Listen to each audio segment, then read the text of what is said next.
Keys అన్ని identify చేయగలిగారు కదా. ఇప్పుడు ఏం నేర్చుకోబోతున్నారంటే సెకండ్ లెసన్ ఏంటంటే మీకు ఇవి ఫొటోస్ పెట్టాను, రాయండి. వీడియో చూసిన తర్వాత రాయండి. ఓకే.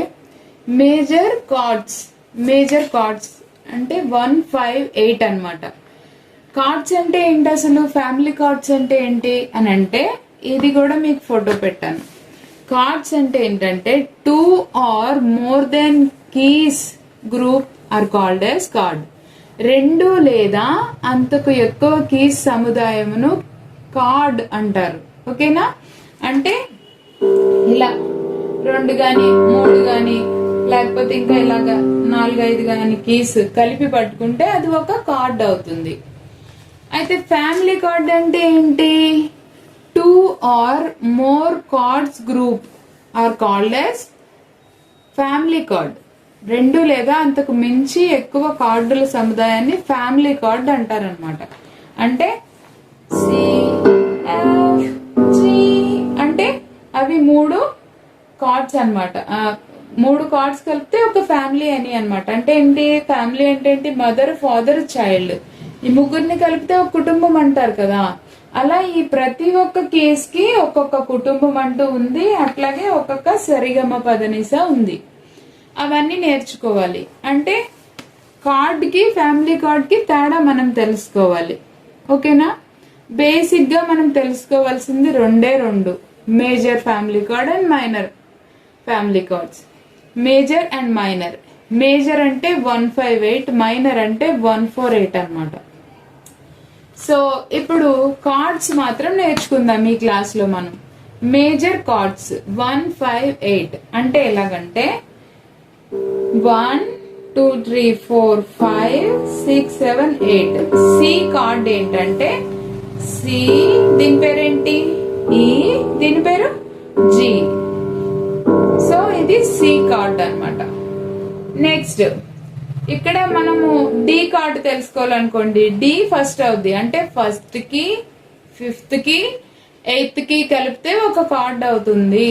అర్థమైందా. అంటే హెడ్, బాడీ, లెగ్స్ కలిపితే ఒక మనిషి ఎలా అవుతారో ఇలా గుర్తుపెట్టుకోండి పోనీ. అలాగా ఫస్ట్ కి, 5th కి, 8th కి కలిపితే ఒక కార్డ్ అవుతుంది. ఓకే. డి కార్డ్ తెలుసుకోవాలనుకోండి, డి మేజర్ కార్డ్ అంటే 1, 2, 3, 4, 5, 6, 7, 8. ఓకే. సో ఏంటి, D, F sharp, A, D. అట్లాగే థర్డ్. అలాగా రాసినవి ఇవి అన్ని అన్నమాట. లెక్క పెట్టి రాశాను నేను. సో మీరు కూడా రాసేటప్పుడు లెక్క పెట్టుకుంటే ఇంకా సూపరు. మిస్టేక్స్ అంటూ రాకుండా ఉంటాయి. లేదా యాజ్ ఇట్ ఈస్ ఇది రాసి ప్రాక్టీస్ చేసినా పర్వాలేదు. ఇప్పుడు ప్రాక్టీస్ ఎలా చేయాలనేది చెప్తున్నాను చూడండి. So D 1, 2, 3, 4, 5, 6, 7, 8. ఓకే. ఇక్కడ థర్డ్ ఆర్క్ లో రైట్ హ్యాండ్ తో ఇక్కడ కూడా పట్టుకోవాలి. నేను ఇలా ఎలా పట్టేసుకున్నాను తెలుసు కాబట్టి.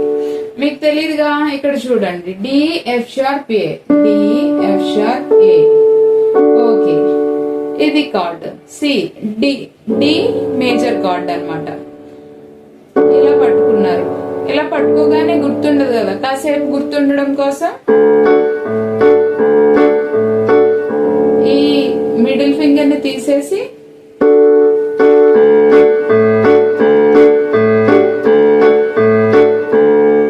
రిథమ్ అంటారనమాట. మనకి పక్కన ఎప్పుడైనా రిథమిస్ట్ లేనప్పుడు ఇది మనకి స్పీడ్ సాంగ్స్ పాడినప్పుడు అని ఉపయోగపడుద్ది. అది ఇప్పటి నుంచి నేను నేర్పుతున్నాను మీకు. Next 3/4 rhythm.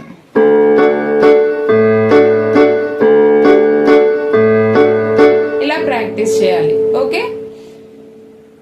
3/4 రిథమ్ ఏంటి, 2/4 రిథమ్ ఏంటంటే మీకు ఆ క్లాసెస్ చెప్పే టైంకి నేను ఖచ్చితంగా చెప్తాను. ఫస్ట్ అయితే విని నేనేం చెప్తున్నానో అది నేర్చుకోండి. నెక్స్ట్ ఈ మేజర్ కార్డ్. ఈ మేజర్ కార్డ్ ఏంటి, ఈ, జీ షార్ప్, బి 1, 5, 8. ఇక్కడ కూడా ఈ, జీ షార్ప్, బి 1, 5, 8. ఇలా పట్టుకోగలగాలి. 2 ఒక్కసారి ప్లే చేయగలగాలి. ఓకే. అట్లాగే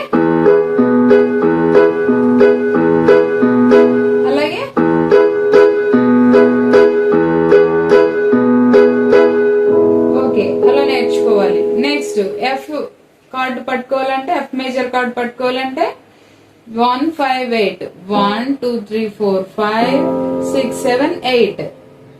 ఓకే, F మేజర్ కార్డ్ ఇలా. నెక్స్ట్ G మేజర్ కార్డ్ ఏంటి? GBD 1 2 3 4 5 6 7 8 లేదా GBD అని చూసారు కాబట్టి GBD. ఇది G యొక్క మేజర్ కార్డ్.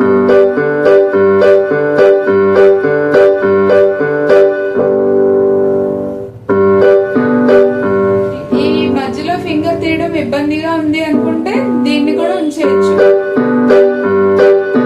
అని కూడా వేసుకోవచ్చు, ఇంకా నీట్ గా ఉండాలంటే. ఓకేనా? అంటే ఇవి బాగా గుర్తుంటది, జస్ట్ ఇలా ఒక్కసారి ఒకేసరికి కన్ఫ్యూజ్ ఉంటది. ఇలాగ ప్లే చేయడంలో పర్ఫెక్ట్ గా గుర్తుండడానికి సపోర్ట్ చేస్తుంది అండ్ మనకి రిథమ్స్ కూడా వస్తున్నట్లే.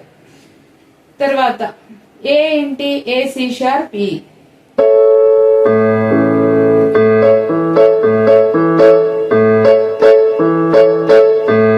అలా B D sharp F sharp. Okay, B D sharp F sharp 1 5 8 అన్నమాట. ఇక్కడ కూడా 1 5 8. సో అలా ఇవన్నీ ప్రాక్టీస్ చేయండి. ఇవి బాగా వచ్చిన తర్వాత అప్పుడు ఈ షార్ప్ ఫ్యామిలీస్ కూడా ప్రాక్టీస్ చేయండి. ఇవి కూడా 1 5 8 ఎలా అయితే కిందవన్నీ నేర్చుకున్నామో ఇవి అంతే 1 5 8 C sharp F G sharp. తర్వాత D sharp family D sharp G A sharp. Next F sharp family F A sharp C F A sharp C sharp.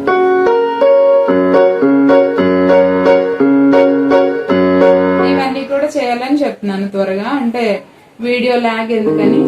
Next G sharp C D sharp, అట్లాగే A sharp D F. ఇలా ఎక్కడైనా మీకు doubt వస్తే video pause చేసుకొని చూడండి. తర్వాత ఇవి notes పెట్టాను మీకు, రాయండి. ఇది కూడా నోట్స్ పెట్టాను, రాయండి. ఈ రోజు ఇవి నేర్చుకోండి. వచ్చేస్తే నాకు వాట్సాప్ లో మేజర్ కార్డ్స్ నాకు వచ్చేసినవి నెక్స్ట్ క్లాస్ ఇవ్వండి అని అడగండి. ఎందుకంటే ఈ రోజు క్లాస్ వచ్చేసింది నాకు ఇవ్వండి అంటే నేను బోల్డ్ మందికి క్లాస్ ఇస్తా ఉంటాను. ఎవరికి ఏ క్లాస్ ఇచ్చాననేది కన్ఫ్యూజ్ లో ఉంటాను. కాబట్టి మేజర్ కార్డ్స్ నాకు వచ్చేసినవి నెక్స్ట్ క్లాస్ ఇవ్వండి అని అడగండి దయచేసి. Okay, thank you.